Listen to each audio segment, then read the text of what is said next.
So it's Wednesday the 25th of November and I'm here in the Leicester Library where you can come and talk to the book doctor. And apparently you don't need an appointment, is that correct? You can just drop in and catch up with the book doctor. Yeah, I do it's like a drop-in session every Wednesday, 12 till 2. And people are free to come along, have a word with me about their reading, or indeed sometimes people talk to me about their writing. I've had a chap in today, David, talking to me about his poems.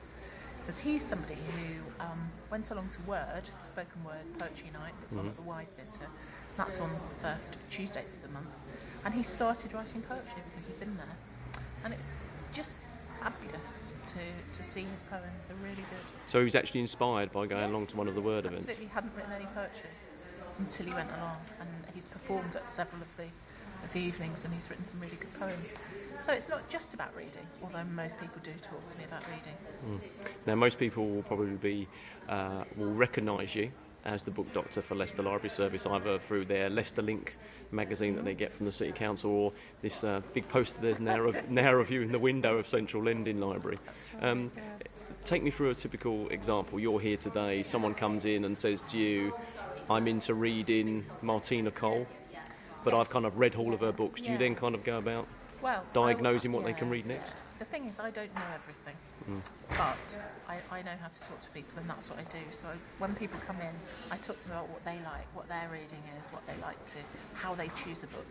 You know, when you pick up a book, do you look at the cover? Do you read the blurb? Is it something that you always get recommended by someone else? Or, you know, or are you author-led? Some people are, like you say, might come in with a certain author in mind. And in which case, we can go round, we can look on the shelves, and we can find something that they might like to try. And people really like to read a book that's recommended by someone else. So quite often I'll say, no, I've read this and it's really great, or someone's told me this is a really good book, or this one's just come in and somebody said it was great. So people really do like a recommendation.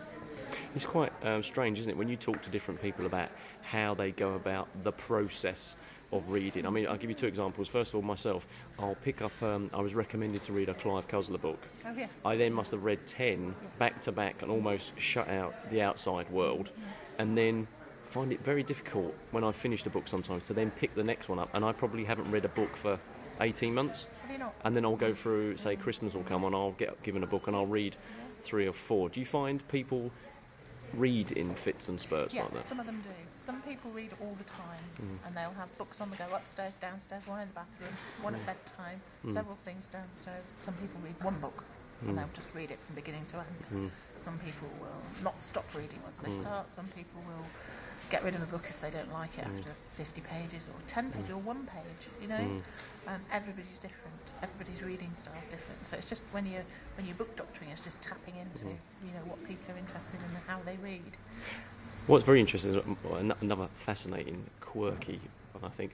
My father, for example, if he wants to go and see a film at the movie, there is a link here, bear with me, wants to go and see a film at the movies, you cannot tell him anything about the plot. He won't watch a trailer, he'll cover his ears up if it comes on television. Whereas my mother, before she, say, buys a book or gets a book from the library, will read like the first couple of pages and then the last couple of pages. And if it grabs her, then she'll actually read the book. I just find that quite strange. She'll read the last couple of pages. This is a woman who doesn't want any great surprises, isn't it? Yeah. I can understand that. I'm like your dad. I don't want to know anything about it before I start. I don't want to read the blurb. I don't want anyone to tell me about it, other than it's fantastic and I should read it. But then I will read the first page because it's the writing. If I like the writing and if the story grabs me on the first page, I'll read it. But some people want to know everything in advance.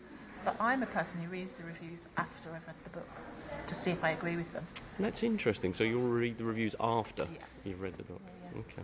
Right, let's bring everything up to date. I mean, we're sitting here in a library, obviously, and personally, I don't think you can beat the smell of books and in a bookshop or a library, and they will always have their places in whichever shape or form that they'll be in the future. But let's talk about these new e-readers and stuff like that. Now, I know for a fact you've got an iPhone and you've downloaded books and stuff like that. And there we go, flashy product placement there. And you've done that on that. But there was a report, I think it was in the paper at the weekend, that was saying that in America this year, that will outsell last year's sale of e-readers by nearly 5 times. Right. And sort of, everyone will be getting into it, and it will be sort of the must-have thing for sort of next Christmas here, not this coming Christmas. From your own experience, have you ever used one of these sort of Sony e-readers and stuff, and what do you think about it? No, I haven't used a Sony e-reader. Yeah. I've got a book on here that is in e-format, and I have been reading that, and it's Peter Pan, one of my favourite books, a book that I like to return to. So I've got that on there, so I can dip into it if I want to. I haven't used an e-reader. I tend to listen to a lot of audiobooks, so I do that on here. And I think I love books. I don't want books to go away, but I also think it's very important that people read in whatever form they need to do it in. Yeah. So if you're going to get somebody who's going to start reading books on a Sony reader or another sort of e-reader who hasn't been reading, that's great for me, because that leads them on a reading journey, and then they might pick up paper books, or they might go in some other direction. So I'm not snobby about however people choose to read. The important thing is, and particularly with children, that they're reading. There was a thing the other day as well, I keep talking about recently, but I was doing a bit of research because obviously I knew I wanted to kind of pin you down for an interview. I've been meaning to interview you for a while now about what you do here.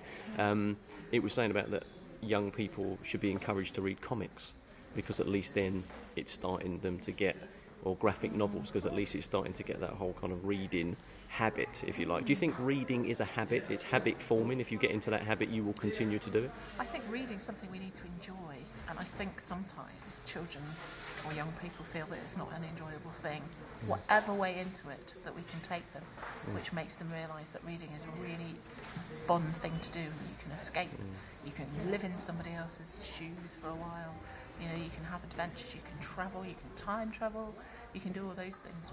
Once people realise that, however that is, whether that's via comics or however, I think it's important that we get that message over, and that will lead people on. Young people, kids, can start reading, more books. It doesn't matter to me how they begin. Okay, final question. What motivates you to be the book doctor? I know you're really into your social networking side of things, and the literature network, and your own work of poetry and things like that. But to take on the role of the book doctor as a brand, if you like, for Leicester Library Service. I mean, what first attracted you to the idea of being a book doctor? Well, I think it's because you get to talk to people, and that's always the most interesting part of the job, I think, is that you can talk to people. And I love books. I absolutely love books and reading. I always have. I remember as a 3-year-old being disappointed when I went to nursery school because they didn't teach you to read. I actually clearly remember that. And so I've always been into books. And to have a job where you can talk to other people about reading, it's just a dream come true, isn't it? It's fantastic. So if someone wants to get themselves diagnosed by the book doctor, where can they catch up with you? Because it's not just here that you hold these sessions, is it? Well, this is the best place to catch me. I'm regularly here on a Wednesday, 12 till 2. Occasionally I go out on little locum visits to other libraries. I'm going on the 9th of December out to New Park's Library. And I might occasionally do trips out to other places. But people can get in touch with me via the website, or I have an email address, or they can just nip in the library and ask if I'm about. Brilliant. Alison, thank you very much. Thank you, John.